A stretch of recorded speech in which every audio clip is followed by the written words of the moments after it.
Hello students, welcome to official channel of Gyanam. कैसे हैं आप सब? तो आज हमने देखना है हमारे यूजीसी के एग्ज़ाम में कैसे कैसे क्वेश्चंस आ सकते हैं। तो आज हमने करना है मोस्ट एक्सपेक्टेड क्वेश्चंस 2020 में जो आने हैं। तो चलिए देखते हैं कैसे कैसे क्वेश्चन आपके पेपर में आ सकते हैं। तो हमारे साथ जुड़े रहें। हाँ जी, फर्स्ट क्वेश्चन है सीरीज़ का। मुझे इस क्वेश्चन मार्क में क्या आना है ये बताना है।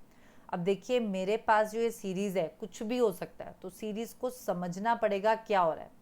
अब अगर मैं इसमें देखूँ, इसमें क्या हो रहा है, 1 का स्क्वायर -1। 1 का स्क्वायर कितना होता है, 1 -1 0। 2 का स्क्वायर -1, तो 2 का स्क्वायर कितना होता है, 4 -1 3।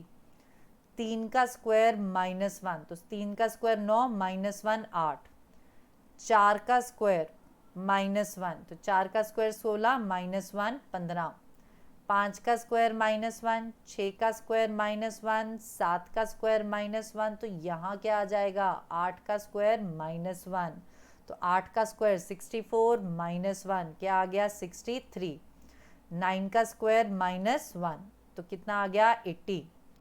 चलिए अब देखते हैं इस क्वेश्चन को क्या कोई और तरीके से भी कर सकते थे। सीरीज में एक ही क्वेश्चन 2-3 तरीकों से हो जाता है, तो ये बहुत सिंपल तरीका है क्योंकि आपने स्क्वायर्स क्यूब्स याद कर रखे हैं। तो जब आपने स्क्वायर्स क्यूब्स याद कर रखे हैं तो कोई प्रॉब्लम ही नहीं है इस क्वेश्चन में। चलिए अगला क्वेश्चन है मेरा डिस्टेंस एंड डायरेक्शन का। एक बंदा 5 किलोमीटर ईस्ट गया, तो मैं उसको ईस्ट लेके गई।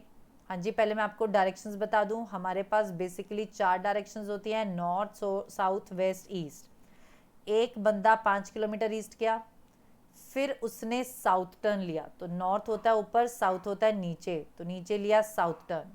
और कितने किलोमीटर गया, 5 किलोमीटर। फिर उसने टर्न लिया नॉर्थ वेस्ट। अब नॉर्थ वेस्ट, अब देखिए मेरे पास नॉर्थ, साउथ, वेस्ट, ईस्ट, तो नॉर्थ वेस्ट होता है ऐसे, तो नॉर्थ वेस्ट टर्न लिया और कितना लिया, 5 किलोमीटर। अब देखिए नॉर्थ वेस्ट ऐसे लेके जाना है। अब ये चीज़ का ध्यान रखना है कि ये जो 5 किलोमीटर होगा यहीं रुक जाएगा। क्यों रुक जाएगा? क्योंकि जो राइट एंगल ट्राइंगल होता है उसमें हाइपोटेन्यूज हमेशा इन दोनों से क्या होगी, बड़ी। तो हाइपोटेन्यूज इन दोनों से क्या होगी, बड़ी। तो यहाँ पर ये रोक देना है मुझे, तो मैंने इसको यहीं रोक दिया। अब क्वेश्चन में पूछ रहा है कि स्टार्टिंग पॉइंट से वो कहाँ पर है। तो स्टार्टिंग पॉइंट ये था, तो स्टार्टिंग पॉइंट से वो कहाँ पे है, नॉर्थ, साउथ, वेस्ट, ईस्ट। तो स्टार्टिंग पॉइंट से वो कहाँ पर है, साउथ ईस्ट में।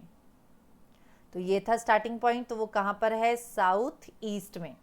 दोबारा देखे, एक बच्चा 5 किलोमीटर ईस्ट गया, फिर उसने साउथ टर्न लिया, फिर उसने नॉर्थ वेस्ट टर्न लिया। अब गलती यही होती है, बच्चे यहाँ ज्वाइन कर देते हैं। ज्वाइन नहीं करना, ध्यान से करना है। तो ज्वाइन कब करते हैं, अगर यहाँ पर आगे होता, 5 किलोमीटर से ज़्यादा होता, तो ज्वाइन नहीं करना, यहीं रोक दिया। तो क्वेश्चन में पूछा जा रहा है कि स्टार्टिंग पॉइंट से वो कहाँ पर है। तो स्टार्टिंग पॉइंट से कहाँ पर है, साउथ ईस्ट में। चलें अगला प्रश्न है, find the odd one out. तो इसमें जो अलग है वो बताएं। बर्ड्स स्काई में उड़ते हैं, एरोप्लेन भी स्काई में फ्लाई करता है, शीप भी सी में चलता है, रेलवे ट्रेन बिल्कुल गलत, रेलवे ट्रैक पे चलती है। ठीक है, तो रेलवे ट्रैक, तो ये गलत हो गया। अलग वाला पेयर बताना है, तो अलग कौन सा है, रेलवे ट्रैक। चले अगला प्रश्न है, काऊ काफ। काऊ के बेबी को क्या बोला जाता है, काफ। डॉग के बच्चे को क्या बोला जाता है, लायन के बच्चे को कब। टोटवाइज के बच्चे को टर्टल। पर डॉग के बच्चे को क्या बोला जाता है, बिच, बिल्कुल नहीं। तो डॉग की फीमेल को बिच बोला जाता है, तो डॉग के बच्चे को बिच नहीं बोला जाता। तो odd one out. Find the missing number, मुझे बताना है इसके आगे क्या आएगा। अब मैंने इसको इसके साथ नोट करना है कि ये कैसे बना। देखिए 0.16 था, ये 2 और शिफ्ट हो गया, मतलब 100 से डिवाइड किया मुझे इसको। तो मैंने इसको 100 से डिवाइड किया, मुझे इसको भी 100 से डिवाइड करना है। तो जब मैं इसको 100 से डिवाइड करूंगी तो मेरे 0 और आगे आ जाएंगी। तो क्या आंसर आ जाएगा, ये वाला। ठीक है, ये वाला आपके पास पॉइंट्स हटा के ये 4 आ गए, तो ये 3 और 1 ये, तो मेरा उत्तर आ गया ए फिगर। चले कंप्लीट द सीरीज़, मुझे इस सीरीज़ को कंप्लीट करना है। तो पहले हम इसकी पोजीशन वैल्यूज़ डालते हैं और फिर समझते हैं क्या है।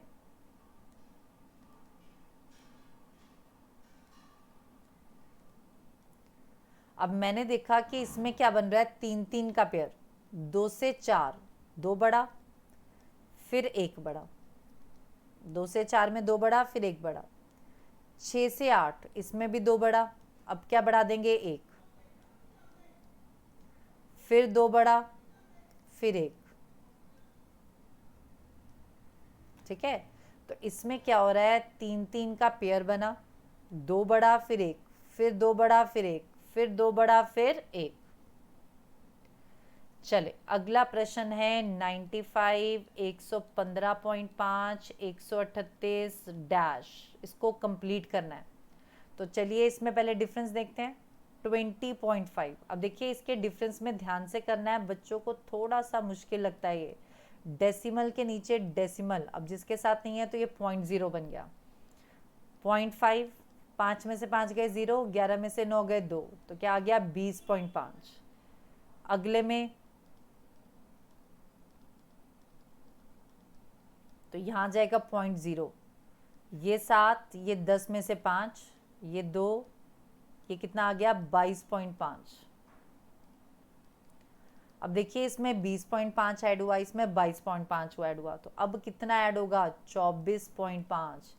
2 का डिफरेंस है तो यहाँ पे भी 2 बढ़ा दिया, 24.5, तो ये आ जाएगा 162.5। तो मेरा उत्तर आ गया 162.5। चलें अगला प्रश्न भी सीरीज का है। जब आपका पहला और दूसरा नंबर सेम हो तो वो या तो मल्टीप्लाई होता है, ठीक है, 1 से या कुछ माइनस तो नहीं हो सकता, तो मल्टीप्लाई करके देखते हैं। 1 से गुना किया 4, 4 को 6 बनाया तो उसको 1.5 से गुना किया। अगर मैं 4 को 2 से गुना करूं तो कितना आता है 8, पर ये 1.5 से गुना हुआ है।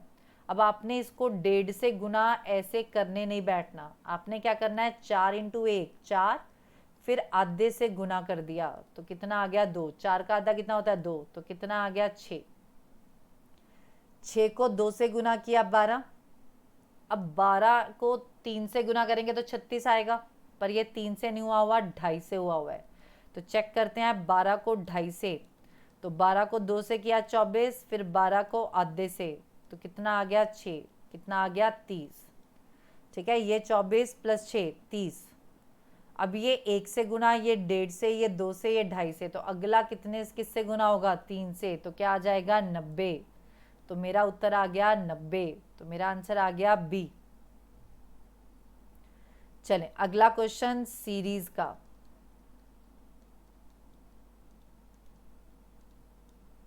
अब सीरीज में मैंने ये पोजीशन वैल्यू डाली B2, C3, H8, L12।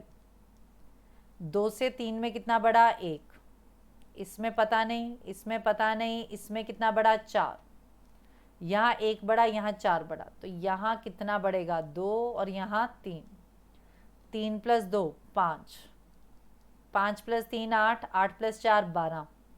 ठीक है, अब यहाँ देखते हैं, ये 6, ये 8, ये 15, ये 20। 6 और 8 में कितना बड़ा 2, इधर पता नहीं, इधर पता नहीं, इधर कितना बड़ा 5। अब ये 2 बड़ा और इधर 5 बड़ा, तो इधर कितना बढ़ेगा 3 और इधर कितना बड़ा 4। तो 8 प्लस 3 11 के, तो 11 प्लस 4 15, तो मेरा उत्तर आ गया ई के।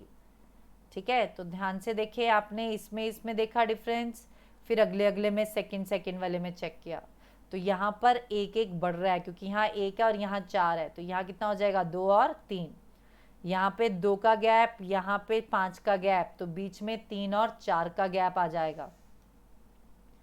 चलें अगला प्रश्न है सिलोजिज्म का। सिलोजिज्म में कह रहा है some children are flowers, some flowers are novel, some flowers are novel. तो सिलोजिज्म में क्या करते हैं, स्टेटमेंट्स को बनाते हैं और कंक्लूजन बताते हैं ट्रू है कि फॉल्स। पहला है some children are novel, some children are novel, पक्का नहीं पता, गलत है। सिलोजिज्म में जो आपको साफ साफ दिखेगा वही सच है। नो चाइल्ड इज फ्लावर, तो ये भी नहीं पता। नो चाइल्ड इज फ्लावर जब मेरे पास ऐसे कट दिखेगा तो सही होगा, नो मतलब मुझे दिखना चाहिए, तो ऐसे नहीं दिख रहा तो सिंपल गलत, तो दोनों गलत हो गए। तो उत्तर आ गया नाइदर 1 नाइदर 2, दोनों गलत हैं, neither 1 neither 2। Clear. All radios are electric goods. All radios are electric goods. All table lamps are electric goods. All table lamps are electric goods. तो सारे टेबल लैंप्स को क्या बनाया, इलेक्ट्रिक गुड्स के अंदर. पहला है some radios are table lamps, तो some radios are table lamps नहीं पता, some radios are table lamps नहीं दिख रहा हमें. Some table lamps are radios, ये भी नहीं दिख रहा. जो चीज़ दिखेगी वो सच है. Some radios are table lamps ऐसे दिखना चाहिए, तो श्योरिटी नहीं है. तो दोनों गलत हो गए, तो उत्तर आ गया नाइदर 1 नाइदर 2. चले, अब इस क्वेश्चन में कह रहा है कि 3434 से रिलेटेड है, 729 किससे रिलेटेड है. अब 343 में 4, सेंटर वाला 4 ले लिया. 729 में क्या आ जाएगा, 2, सेंटर वाला 2. तो मेरा उत्तर आ गया 2. जो उसने किया वही मैंने करना है. उसने क्या किया, सेंटर वाला लिया, मैंने भी सेंटर वाला ले लेना है. हाँ जी, क्वेश्चन में कह रहा है 4 एक जैसे हैं, एक अलग है, तो जो अलग है वो बताएं. अब देखें इसमें क्या हो रहा है, ऑपोजिट. फ्यू मतलब कुछ, मैनी मतलब ज़्यादा, तो इसका ऑपोजिट हो रहा है. Few many opposite. लाइट का ऑपोजिट हैवी, तो लाइट का ऑपोजिट हैवी. शॉर्ट का टॉल, शॉर्ट का ऑपोजिट टॉल. फैट का वेटी, अब ये तो सेम ही आ गए. फैट का वेटी, ये तो सेम ही आ गए, तो ऑड वन आउट. तो मेरा कौन सा ऑड वन आउट है, सी. इसमें भी मुझे ऑड वन आउट बताना है. 3 एक जैसे होंगे, एक अलग होगा. तो चले देखते हैं. ये 125, 5 का क्यूब. 464, 4 का क्यूब. 27, 3 का क्यूब. 144, 12 का क्यूब, 12 का स्क्वायर, सॉरी 12 का स्क्वायर. तो ऑड वन आउट आ गया 144, क्योंकि सारे क्या हैं, क्यूब, पर 144 क्या है, स्क्वायर, तो ऑड वन आउट. चलें, अब इसमें देखते हैं ऑड वन आउट. 216, 6 का क्यूब. 729, 9 का क्यूब. 125, 5 का क्यूब. 648 किसी का क्यूब नहीं है, तो ऑड वन आउट. 216 क्या है, 6 का क्यूब. 729 क्या है, 9 का क्यूब. 125 क्या है, 5 का क्यूब. 648 किसी का क्यूब नहीं है, तो ऑड वन आउट. चले, अब अगला क्वेश्चन है, इसमें पेयर्स ऑफ लेटर्स बताने हैं. तो पेयर्स ऑफ लेटर्स कैसे निकालते हैं, सबसे पहले हम क्या करेंगे, पोजीशन वैल्यूज डाल देंगे. ठीक है, ये पोजीशन वैल्यूज डाल ली. मुझे बताना है इसमें ऐसे कितने पेयर्स हैं. जैसे कि इंग्लिश अल्फ़ाबेट्स के बीच में गैप आता है, इसमें भी सेम गैप आ रहा है. तो आपको एक एक नंबर को आगे भी लेके जाना है और पीछे भी लेकर आना है, बढ़ाकर, इंक्रीजिंग ऑर्डर में बढ़ाना है, कम नहीं करना. तो मुझे बढ़ाकर एक एक नंबर को आगे भी लेके जाना है और पीछे भी लेके जाना है. अब जैसे मेरे पास है 2, तो 2 से अगला नंबर देखिए, 3 आया नहीं आया. 4 आया नहीं. 5 6 7 नहीं आया. 21 से अगला 21 22 23 24 25 नहीं आया, इधर भी नहीं आया. 3 4 5 ये आ गया. इधर देखते हैं 3 4 5 नहीं आया. 11 12 13 नहीं आया. 11 12 13 14 नहीं आया. 5 6 नहीं आया. 5 6 7 8 9 नहीं आया. 20 21 22 23 24 नहीं है. तो कितने पेयर्स बने, 1. पेयर्स का मतलब जितना इंग्लिश अल्फ़ाबेट्स के बीच में गैप है, सेम गैप आए. अब जैसे C D E, English alphabets में सी और ई के बीच में क्या आता है, एक ही अल्फ़ाबेट. यहाँ पर भी एक ही अल्फ़ाबेट है, तो सेम गैप आ जाए. तो सेम गैप किसके बीच में आ रहा है, सी और ई के बीच में. तो आपको इसमें क्या करना होता है, एक एक नंबर को आगे भी लेकर जाना है और पीछे भी लेकर आना है, बढ़ाकर. ठीक है, तो ये 2 3 4 5 6 7 नहीं आ रहा. 21 22 23 नहीं आ रहा. तो ऐसे ही आगे भी लेके जाएं और पीछे भी लेकर आए, बढ़ाकर. चलें, अगला क्वेश्चन है स्ट्रेटेंड.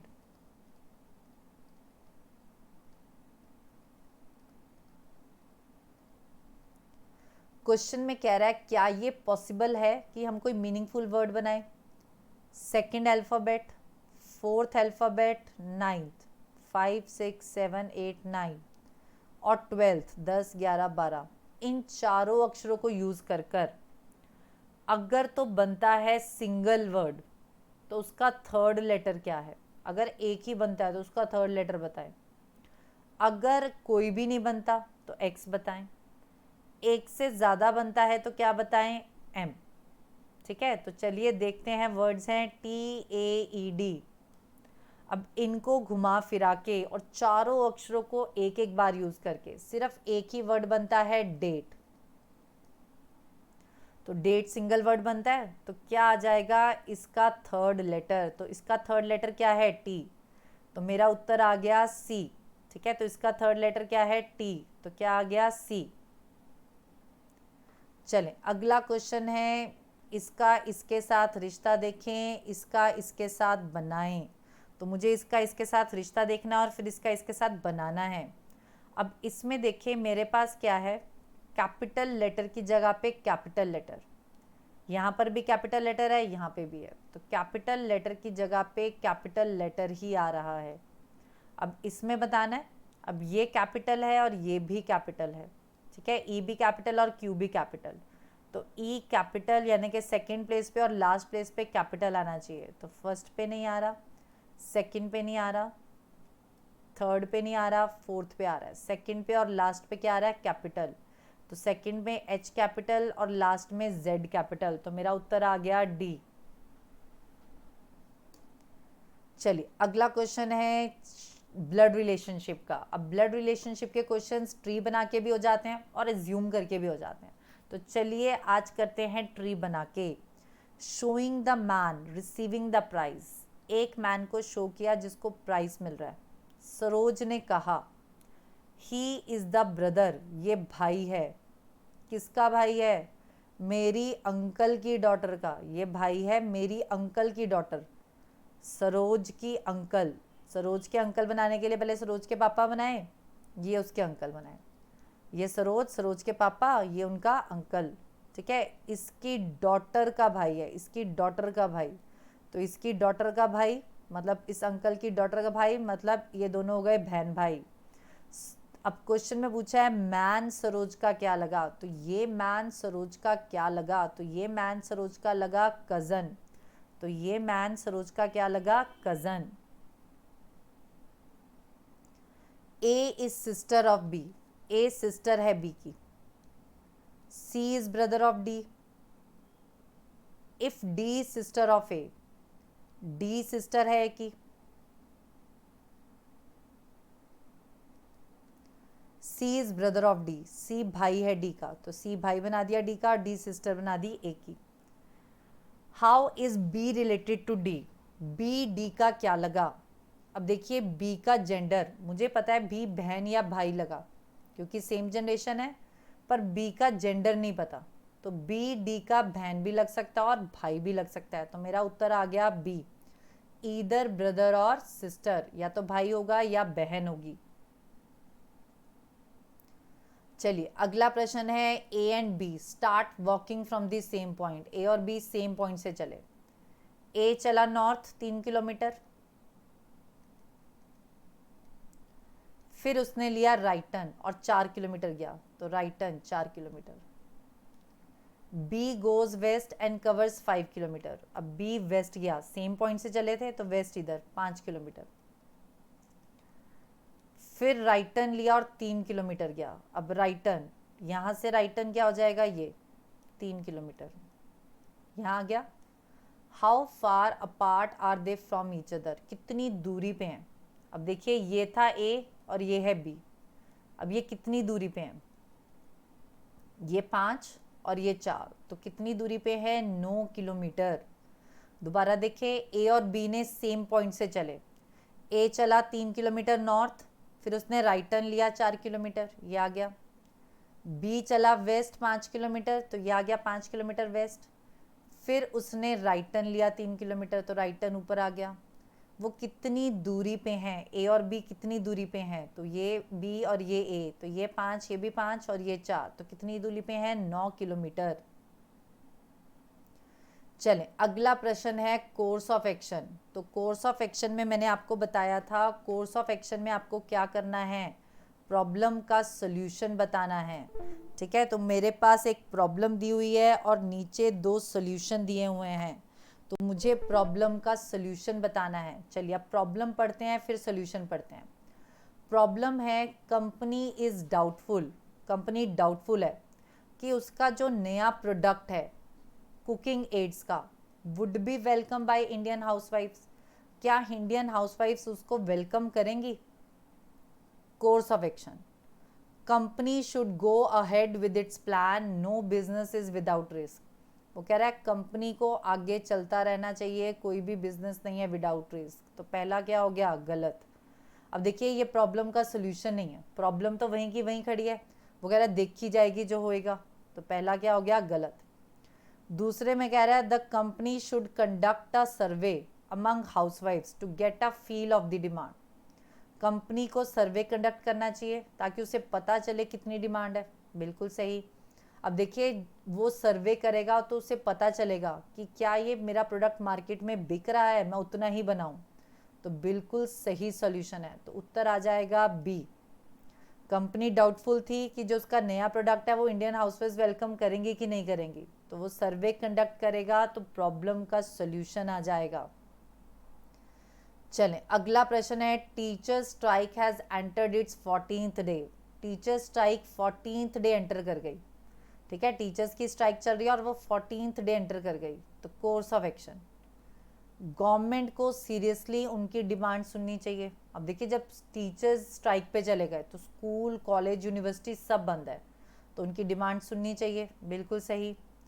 प्राइवेट ट्यूशन अरेंजमेंट चला देने चाहिए, क्या ये पॉसिबल है? नहीं।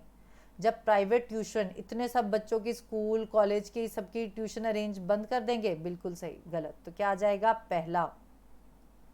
तो प्राइवेट ट्यूशन अरेंज कर देना चाहिए, ये नहीं होगा। चलिए ranking, if Atul finds he is 12th from right, Atul ने फाइंड किया कि वो 12th है राइट से,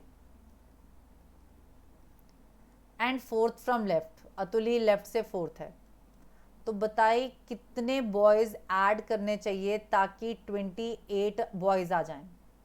अब देखिए मेरे पास अतुल का रैंक आगे से भी आ गया और पीछे से भी आ गया। अगर अतुल लेफ्ट से 4th है, इट मीन्स इधर कितने बच्चे हैं, 3। अतुल राइट से 12 हैं, तो इधर कितने बच्चे हैं, 11। तो मेरे पास टोटल बच्चे आ गए 3 + 1 अतुल + 11, तो मतलब 4 और 11 15 बच्चे। ठीक है, या तो मैं ऐसे निकाल सकती हूँ टोटल बच्चे, या हम एक और तरीके से निकाल सकते हैं, एक ही बच्चे का रैंक दोनों साइड से दिया हुआ है, दोनों को ऐड -1, तो 12 + 4 16, 16 में से एक गए 15। या तो ऐसे कर लें चाहे ऐसे कर लें, 4 लेफ्ट तो 3 इधर 11 इधर, तो टोटल बच्चे अपने पास 15 ही रहेंगे। ठीक है, अब मुझसे पूछा है 28 बॉयज बनाने के लिए कितने ऐड करने पड़ेंगे। अब मेरे पास 15 बच्चे हैं, तो 28 बॉयज बनाने के लिए मुझे कितने ऐड करने पड़ेंगे, 13 बच्चे। तो मेरा उत्तर आ जाएगा बी। तो मुझे कितने बच्चे ऐड करने पड़ेंगे, 13। चलें अगला क्वेश्चन है in a row of boys, boys की रो है। If A who is 10th from left, A क्या है, 10th from left. B who is 9th from right, B कहाँ पे है, 9th from right. Interchange their positions, A बन गया 15th from left, इन्होंने अपनी सीटें बदल ली, ये बी और ये ए यहां था बी यहां था, इन्होंने अपनी सीटें बदल ली, बी इधर आ गया ए इधर आ गया। ए क्या बन गया, 15th from left. Total boys कितने हैं, अब देखिए ये बी की पोजीशन है, ये भी बी की पोजीशन है, बैठ कौन गया आके, ए, बैठ कौन गया आके, ए है तो बी की पोजीशन, तो ये भी बी की पोजीशन, ये भी बी की पोजीशन, बैठा कौन है, एक ही सीट की 2 पोजीशन, तो दोनों को ऐड -1, तो 15 + 9 24, 24 - 1 23, तो बच्चे कितने आए टोटल, 23। तो कितने बच्चे आ गए टोटल, 23। ठीक है, ए बी ए इंटरचेंज किया, ये बी की पोजीशन, ये भी बी की पोजीशन, बैठा कौन है आके, ए, सीट वही है। ठीक है, सीट वही है, बंदे अलग अलग आ गए, तो 9 + 15 - 1 कितना हो गए, 23। चलें, अगला प्रश्न है एजम्पशंस का। एजम्पशन का मतलब क्या होता है? Hidden truth. आपको छुपी हुई बात बतानी है कि बंदे ने ये क्या सोच के कहा, और हमेशा क्या सोचना है? पॉजिटिव।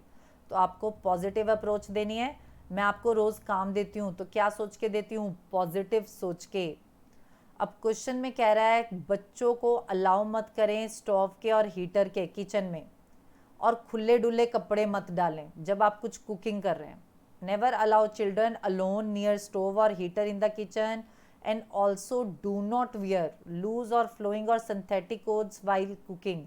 ये नोटिस है पब्लिक के इंटरेस्ट में, फायर सर्विस के थ्रू से। चलिए, अब इससे क्या एज्यूम हो रहा है? Prevention is better than cure. बिल्कुल सही कह रहा है कि पहले ही अपना प्रिवेंशन रखें, ध्यान रखें। Wearing loose, flowing and synthetic clothes while cooking can be detrimental.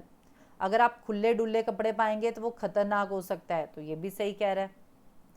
Alertness can avert unpleasant incidents related with fire. Alertness आपको बचा सकती है अनइंसिडेंट इवेंट से, तो ये भी सही कह रहा है।